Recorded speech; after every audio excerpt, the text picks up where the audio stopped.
កម្ពុជាវៀតណាមបន្តរឹតចំណងមិត្តភាពនិងកិច្ចសហប្រតិបត្តិការតាមផ្លូវទឹកឲ្យរឹងមាំលោកឧត្តមនាវីត្រីអិនសុខេមរាមេបញ្ជាការរងមូលដ្ឋានសមុទ្ររៀមព្រមទាំងនាយនាវីជាច្រើនរូបកាលពីថ្ងៃទី30ខែឧសភាឆ្នាំ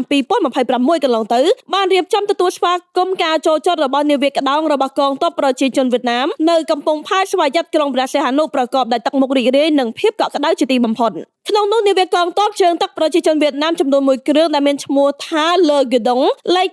286ជាប្រភេទនាវាក្តោងរបស់កងទ័ពជើងទឹកប្រជាជនវៀតណាមមានបណ្ដោយ67ម៉ែត្រទទឹង10ម៉ែត្រទម្ងន់ផ្ទុក747តោនជម្រៅទឹក4.3ម៉ែត្រនាវិកសរុបមានចំនួន100នាក់មេបញ្ជាការនាវាអនុនាវីឯក Tran Minh Quan បានចូលសម្ចតនៅកំពង់ផែស្វយ័តក្រុងព្រះសីហនុប្រកបដោយសុវត្ថិភាពដើម្បីធ្វើដំណើរទស្សនកិច្ចនៅព្រះរាជាណាចក្រកម្ពុជារយៈពេល4ថ្ងៃគឺចាប់ពីថ្ងៃទី30ខែឧសភាដល់ថ្ងៃទី2ខែមិថុនាឆ្នាំ